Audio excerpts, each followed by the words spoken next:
What's a hack in your industry that customers aren't supposed to find out? When I worked as a pharmacy tech, I spent a lot of time calling insurance companies and waiting on hold while the world burned around me. One time I got impatient with the voice recognition bot because it kept hearing background noise and made selections impossible, so I started cursing it out. Turns out if you say the F word a few times in a short span, the bot recognizes you as an angry customer and will switch you to a representative real quick. I did this multiple times to a lot of strange looks from my coworkers until I explained the hack. Quick edit: since I'm getting a lot of the same responses, I now know that you can spam 0 or hash to get the same results. It's a feature being phased out in places. Shouting representative or operator also works. Consulting. We don't know either. This is true. We pay you to have someone to blame if the project fails. As a consultant for 15 years, we are good at bullshitting our way into you giving us the answer, and then just spouting it back in different words. Lean into the bite. I work in pediatrics, and we are taught that if a child bites you, lean into it. Push whatever part of you they're biting further into their mouth, because their automatic reaction will be to open their mouth, and the risk of them breaking your skin is greatly diminished. Source: I was just bitten at work. Edit: a word and grammar. Also, how the hell is my most upvoted comment about being bitten at work? Just because you're on hold doesn't mean we can't hear you. Any Marriott booking made partially with points, with a 3-day cancellation policy, can be cancelled the same day of the booking without any fees. Sometimes teachers do just pull grades out of their ass. I only got through high school because my teachers liked me. They can give you any grade they want within reason. It never pays to be an asshole. I had 2 students who were failing my Algebra 2 class. They skipped class a lot. In my district, you had to pass Algebra 2 with a C to graduate. One of them told me that he hated math because it made him feel dumb. I told them that they had to come to class, but I would help them through it. They both passed with C's. I ran into one of them this year, 10 years later. He asked me if he could hug me and told me I saved him. He has a good job and is doing really well. I see the other occasionally, too. He always thanks me for helping him graduate. I love math, but not everyone needs Algebra 2. Hospital bills are negotiable, to a degree.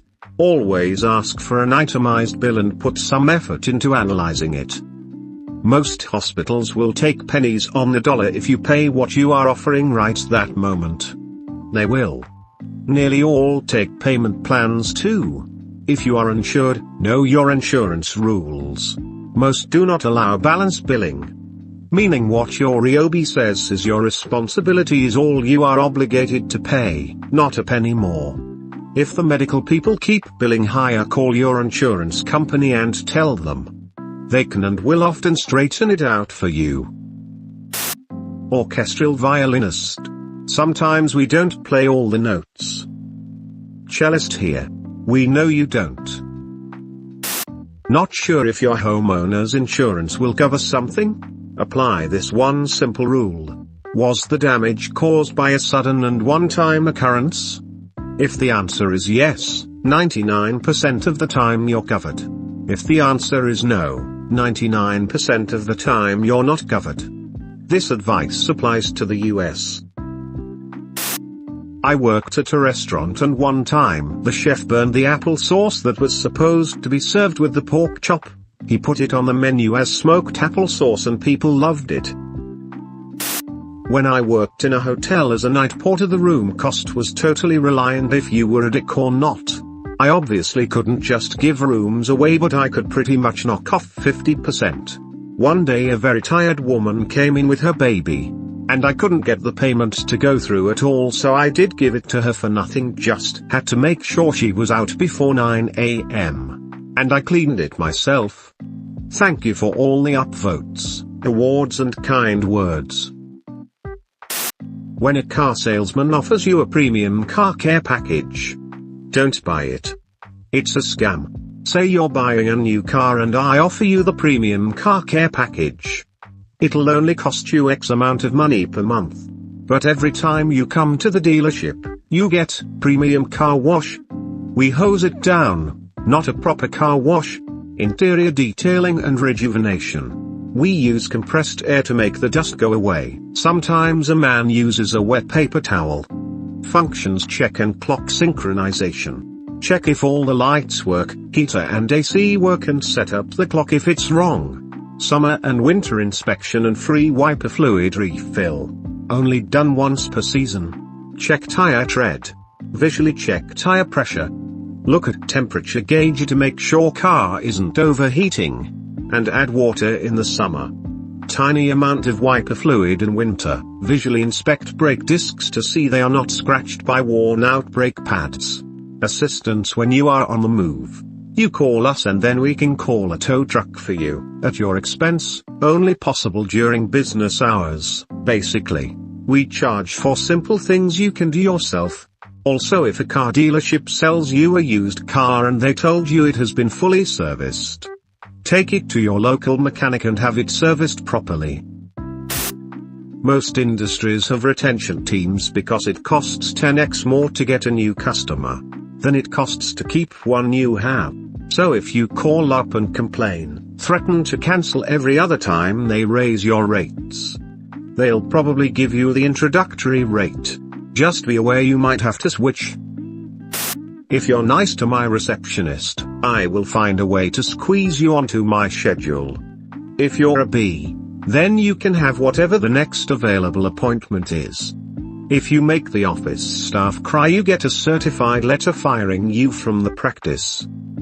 Long time ago, a lady I knew was the assistant to the press of a mid-sized regional pest control company. There was one persistent salesperson trying to get the company onto its products. He was a really good salesman, had good products, good prices, and knew how to schmooze the bosses. But he didn't treat the assistant, or the receptionist with respect. One day the salesman walked out of a meeting with the press thinking he had just signed a major deal. My friend, the assistant to the press, saw him walk out. She didn't know he was there, but as soon as he walked out, the assistant walked into the press office and said, "That's the big guy I was telling you about." Press marched out of his office, caught up to the guy, told him the deal was off, not to come back, don't even think about treating his assistant that way. And then called the guy's boss just to make sure his boss knew why the deal was off. You're better off thinking the assistant, receptionist is the VP in charge of first impressions. Don't know what exactly that guy did, but his mistreatment of the assistant FKD him. This was 6 to 7 years ago, so may not be relevant. But when I worked at Enterprise Rent-A-Car, the higher-ups were so tunnel-visioned on positive customer reviews, that if there was any problem at all we would write off anything from gas to whole days of rentals. We had a few repeat customers that would catch on and habitually complain about dumb shit to get parts of the bill discounted. Only a rating of completely satisfied counted, and it was tied to bonus and promotion, so a huge incentive to make people happy. I used to work in the floral industry. Don't call a large national florist.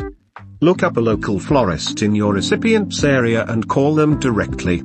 Most have websites to help you choose, and you'll save money on delivery and service fees, which can go towards a nicer arrangement. Also, unless you order flowers regularly, the membership loyalty program is a scam and hard to cancel. I work in IT, and can confidently say that providing bribery in terms of food or snack will 100% get your issue taken care of faster, and will help you jump the line in the ticket queue. If you know you're shipping something within a few hours drive of you, always pay for the cheaper shipping option. The premium shipping option is just a markup if you know you're sending something close by. It will arrive the same day regardless. Dog trainer.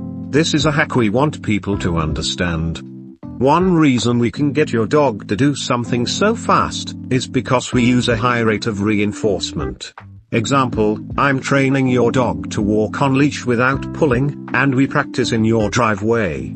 I feed the dog 20 tiny pieces of food by my knee as we walk to the end of the driveway.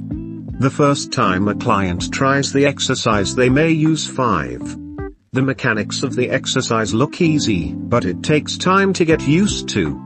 And when people are practicing on their own, they do other things, instead of focus on the exercise. They forget how often they need to reinforce the dog for doing the right thing. If they do the exercise for 2 minutes during each walk, with a high rate of reinforcement, that may be all it takes. And once the dog starts to learn, you can gradually slow down the rate of reinforcement. Also, stop calling your damn dog's name to correct them. Their name is not a punishment. It should be used for endearment. And get them to come to you. Use a real correction, because calling their name over and over doesn't do shit and they don't understand. If you buy flights through Spirit at the airport, one of the random fees, it's called the user fee, or something like that, doesn't apply. So they cost like half as much. I've flown round trip to Chicago for $30. Houston for $45, Miami for $50, etc. If you are a teenager, and you know are admitted to a name, brand, expensive, rich college, and their financial aid package isn't enough, write them and ask them for more money. Mention the other schools you were admitted to, and that you received strong financial packages from them. Do not mention specific numbers unless it's a named scholarship, for example presidential or provost. At least 5 of my students this year got between 10-20k extra in scholarship money just by soliciting for it. Press 2 for Spanish. 90% of the time the people manning the Spanish lines are bilingual. And the wait times aren't nearly as long. This is more like an unethical life hack. But it is true. They would prefer you not to find out about, /do it. Computer engineer here. We ship so many products that have broken features. The product is fused at the factory to disable features that just didn't bake fully before we needed to ship.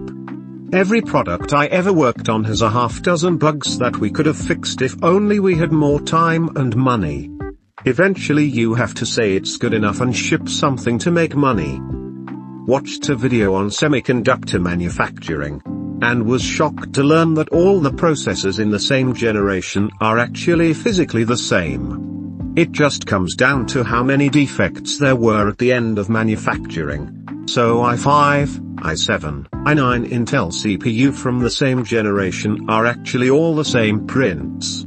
i9 just had more functional cores when tested after production. Name brand packaged salads and generic supermarket branded packaged salads come off the exact same production line, using the exact same raw materials. The difference is just the packaging. You can rent a nice casket for the funeral and be buried in a cheaper one. Therapy cash pay rates are negotiable at many private practices, if you are uninsured or your insurance does not cover behavioral health. Just ask customer service for a replacement. Doesn't matter if you didn't buy an extended warranty. Doesn't matter if there was no warranty to begin with. A lot of companies just want to resolve customer complaints quickly, and will give you free replacements on request. Most IT departments are tragically understaffed, so they're not making you wait on your request for fun.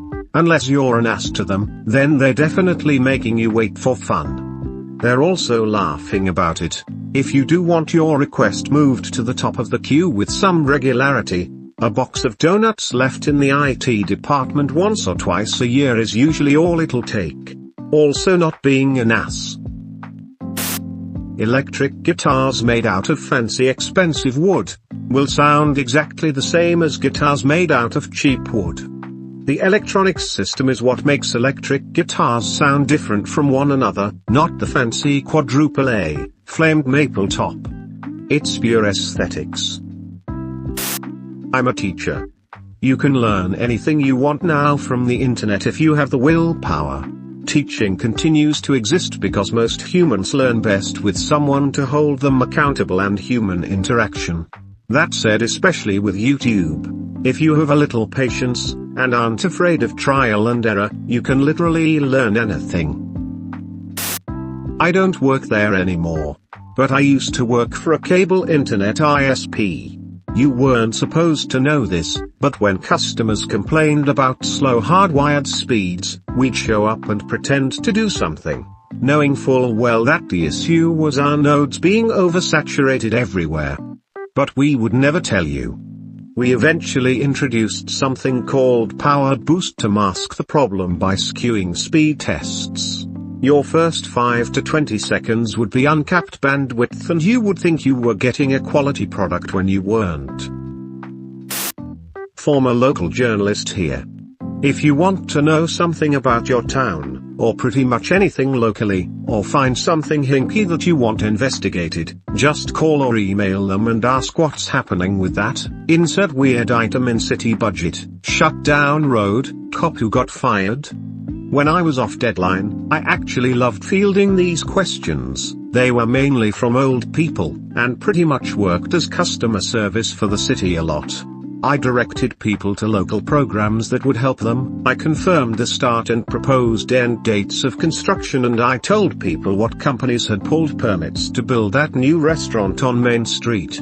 Local journalists have a wealth of knowledge in all departments of what is going on in your city, because they drift between one or the other frequently, and we ask the other reporters in the cubicle next to us, too. They are your tour guides, social workers, watchdogs and public defenders if you just ask them. They aren't doing it for the money, they are doing it for the love of their community. They all really embrace the localism aesthetic. I guess this is sort of a not supposed to find out thing, because if everyone did it, they'd never get their other work done. Bartender here. If you're at an event with an open bar or something similar, tip $20 cash on your first drink and introduce yourself to your bartender. If it isn't crazy busy, give them the cash and say some variation on, "Hey X, good to meet you, my name's Mike. I'm going to be drinking your drink order all night. Thanks for taking care of us at this event. Guarantees good service, skipping the line, etc." You don't have to buy solar panels from some door knocker for $20,000 to $30,000. There is absolutely nothing magical or financially superior about what they do. You can just buy the parts, or a kit, and hire an electrician to install it for about half the retail price. You can do most maintenance on your own car. I'm a professional mechanic, and my best resource for information is a quick YouTube search. If you're hurt, ill and in a lot of pain, the provider will often ask where you're at on the pain scale from 1 to 10, 10 being the worst pain of your life. Don't ever say 10. For whatever reason, it loses your credibility, or something, and makes it seem like you're hamming up your pain level. Instead, say 7 to 9. Those are all still very real pain levels and make it seem more reasonable. Providers are very likely to alleviate these levels of pain. I don't know why this is. As a paramedic, it also works on me. Maybe it's because drug seekers will often say 10, and so I'm conditioned to thinking that response is nonsense. At GameStop, if you get a pre-owned controller and get the warranty, you can come back a year later, get a fresh pre-owned controller and just have to pay the warranty cost again. This used to work with new controllers, but the policy changed. Unethical life hack here. I've had a PS4 for a long time. Over time the joystick on my control started to drift. I went to Best Buy and purchased a brand new PS4 controller with the extended warranty. I went in about a month later with my old drifty controller and told them I was experiencing problems. They switched it out for a brand new one. Boom, now I had two brand new controllers.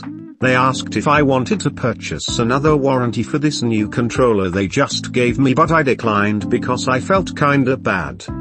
But in theory you could just keep doing this over and over again every time your controller starts to degrade. State Trooper here.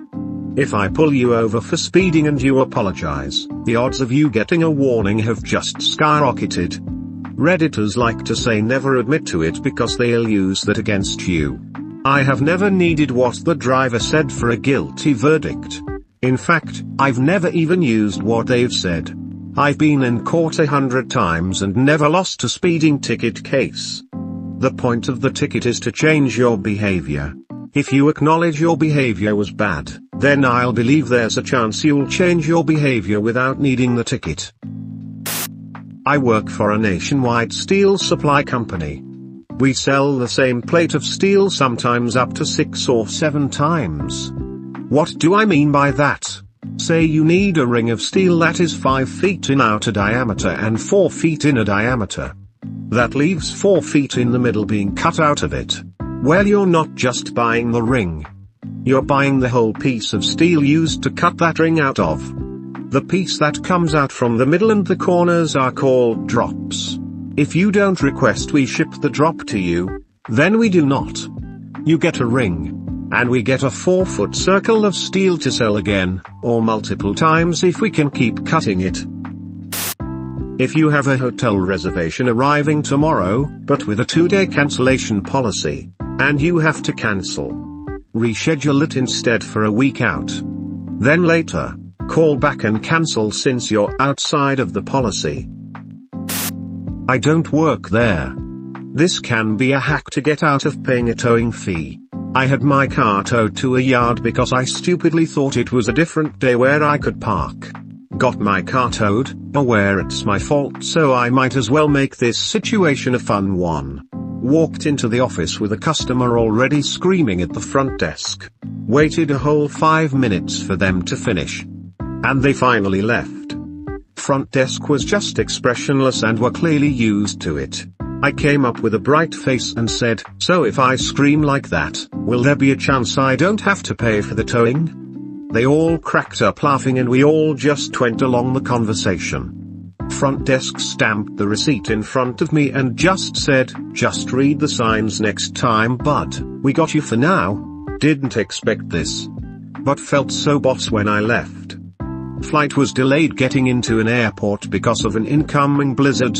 We landed but our outgoing connection was cancelled along with every other flight out. The help desk was being inundated by jerks yelling at the poor agents who were powerless in the face of weather, and doing their best to rebook people. By the time my turn rolled around, I waited for the agents to gesture me forward, then waited a beat and asked, "So, busy day huh? Do you need a minute to catch up? Or maybe just breathe?"